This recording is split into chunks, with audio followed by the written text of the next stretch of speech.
હથિયારની હેરાફેરી કરતા શખ્સને વટવા પોલીસે ધરપકડ કરી છે। અમદાવાદ ખાતે હથિયારની હેરાફેરી કરતા શખ્સની વટવા પોલીસે ધરપકડ કરી છે।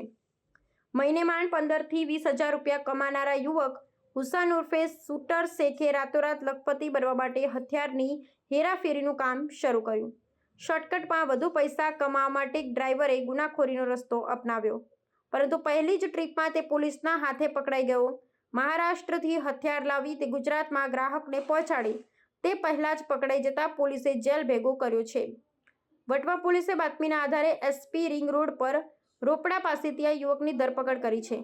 તેની તપાસ કરતા તેની પાસેથી એક દેશી બનાવટની પિસ્તોલ અને 5 જીવતા કારતૂસ તેમજ 2 મેગેઝીન મળી આવી હતી, જેથી તેની સામે આર્મ્સ એક્ટનો ગુનો દાખલ કરી પોલીસે વધુ તપાસ હાથ ધરી છે। એવું હતું કે ગઈકાલે તારીખ 31/7ના રોજ અમોને એક બાતમી મળેલી કે આપણી વટવા પોલીસ સ્ટેશનના હદ વિસ્તારની અંદર રોપડા એક ચેકપોસ્ટ છે, ત્યાં ચેકપોસ્ટ પાસે ફરજ ઉપરના અમારા કર્મચારી છે તેમને બાતમી મળેલી રમેશભાઈને કે કોઈ એક ઇસમ છે એ વેપન લઈને આવવાનો છે। તેવી બાતમી મળેલી એટલે અમે અમારા સ્ટાફના સર્વેલન્સ પીએસઆઈ ગંધા સાહેબ તેમાં સર્વેલન્સ સ્ટાફ અમે બધા ત્યાં જઈ અને વોચ તપાસમાં જ રહ્યા હતા। તે દરમિયાન એક ઇસમ અમને મળી આવેલો અને તેની પાસે તેની પૂછપરછ કરી અને અમે એમની તપાસ કરેલી તો તેની પાસેથી અમને એક હાથ બનાવટની એક પિસ્તોલ મળી આવેલી, એની સાથે સાથે 2 મેગઝીન મળી આવેલા, તેની સાથે એક જીવતા 5 કાર્ટીસ અમને મળી આવેલા। તો તે બાબતેની અમે પછી અમારી પંચો સાથેની અમારી પોલીસ સ્ટેશને અમે કાર્યવાહી કરેલી છે। તેની વધુ પૂછપરછ કરતાં અમને જણાઈ આવેલું કે તે પોતે પોતાનું વેપન છે એ ઔરંગાબાદથી લઈ આવેલું અને ઔરંગાબાદથી લાવી અને જસદણમાં રહેતા એક મોહમ્મદ કરીને દાદીભાઈ કરીને છે તેમને એને વેપન આપવાનું હતું। હાલમાં આ તપાસ દરમિયાનમાં અમને આટલી હકીકત જાણવા મળેલી છે। વધુ તપાસ માટે અમારી અત્યારે હાલ બી કાર્યવાહી ચાલુ છે। તે બાબતેની અમે અમારા જે ઈગુજ પ્રોજ્ઞાન અને અમારી જે બધી હોય છે એની અંદર તપાસ કરેલી છે। તે મૂળ ભાવનગરનો રહેવાસી છે। આરોપી જે છે આરોપીનું નામ છે હુસૈન।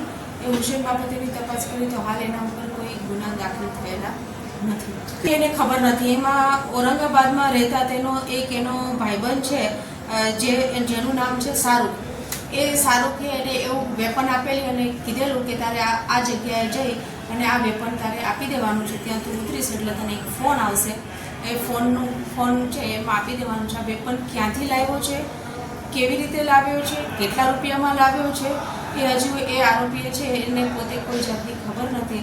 એટલે વધુ તપાસ માટે આપણે શાહરૂખ જે છે એ શાહરૂખની પૂછપરછ કરશું તો આપણને જાણવા મળશે કે કેટલા રૂપિયામાં લાવ્યો હતો અને આ જે દાદુને આપવાનું હતું મોહમ્મદ કરીને દાદુને, તો એ દાદુએ શું કામ વેપન મંગાવ્યું હતું, કયા પર્પઝથી મંગાવ્યું હતું, આની પાછળનો આશ્રય શું છે, આ વેપન ખરેખર આ બાબતેનું કોઈ થયું છે તો એ બાબતેની પણ તજવીજ અને પૂછપરછ અને તપાસ હાલ અમારી ચાલુ છે।